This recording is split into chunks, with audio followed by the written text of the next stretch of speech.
साल 2025 में कुल 4 ग्रहण हैं, जिसमें से 3 ग्रहण लग चुके हैं और सितंबर के महीने में ही इस बार साल का दूसरा और आखिरी सूर्य ग्रहण लगने जा रहा है।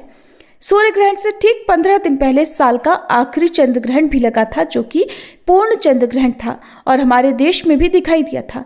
चंद्र ग्रहण का सूतक भी हमारे देश में मान्य था, लेकिन इस बार साल 2025 में लगने वाले आखिरी सूर्य ग्रहण के बारे में ये जानना जरूरी है कि क्या ये ग्रहण हमारे देश में दिखाई देगा, क्या इस ग्रहण का सूतक काल मान्य होगा, क्या इस दौरान पूजा पाठ संबंधी कार्य किए जा सकेंगे या नहीं, क्योंकि इस दिन सर्वपितृ अमावस्या है और पितरों के लिए तर्पण और विदाई जैसे कार्य इस दिन किए जाते हैं।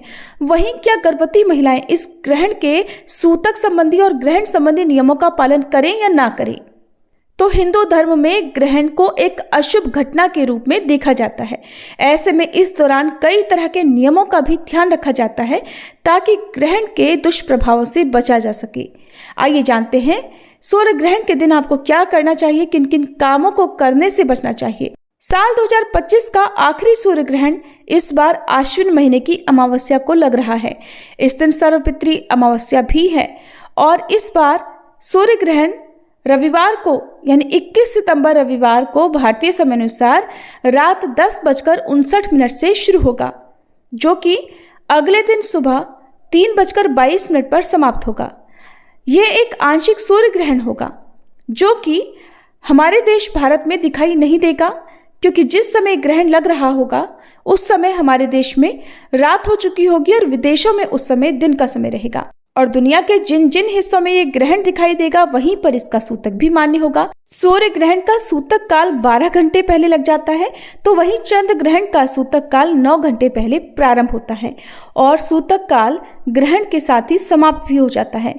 और अगर बात करें इस सूर्य ग्रहण के सूतक काल की, तो भारतीय समय अनुसार क्योंकि ये ग्रहण 21 सितंबर को रात 10:59 से लगेगा, तो ग्रहण का सूतक काल 21 सितंबर को सुबह लगभग 11 बजे से शुरू हो जाएगा, जो कि अगले दिन सुबह 3:22 पर समाप्त होगा।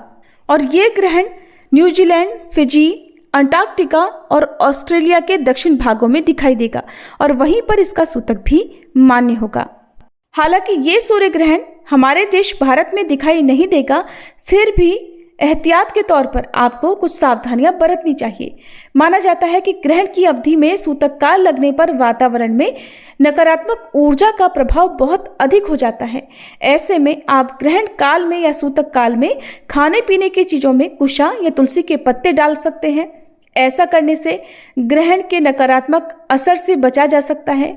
ग्रहण के दौरान मंदिर के प्रतिमाओं को स्पर्श नहीं किया जाता और ग्रहण या सूतक काल में मंदिरों के कपाट भी बंद कर दिए जाते हैं। ऐसे में सूर्य ग्रहण के दौरान खास तौर पर गर्भवती महिलाओं को अपने अपने इष्ट देवी देवताओं का ध्यान करना चाहिए।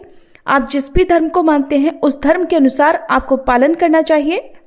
और हिंदू धर्म के अनुसार सूर्य ग्रहण के समय सूर्य देवता के मंत्रों का, गायत्री मंत्र का, भगवान विष्णु के मंत्रों का या महामृत्युंजय मंत्र का जाप करते रहना चाहिए।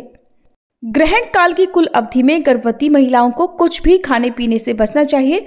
हालांकि सूतक काल के समय में आप खान पान कर सकते हैं और डायरेक्ट आंखों से कभी भी किसी भी ग्रहण को नहीं देखना चाहिए, चाहे सूर्य ग्रहण हो या फिर चंद्र ग्रहण हो।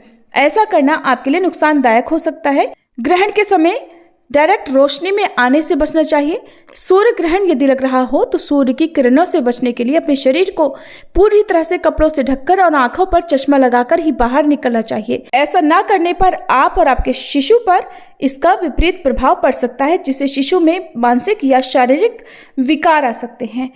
और ग्रहण या फिर सूतक काल की अवधि में किसी भी प्रकार की कोई भी शुभ यात्रा करने से बचना चाहिए, कोई शुभ काम करने से बचना चाहिए। और ग्रहण के बाद शुद्धि करने के लिए गंगा जल मिले पानी से स्नान करके सूर्य देवता को जल अर्पण करने से सूर्य ग्रहण का दुष्प्रभाव नहीं पड़ता। ये थी आज की वीडियो। जानकारी कैसी लगी कमेंट बॉक्स में जरूर बताइएगा।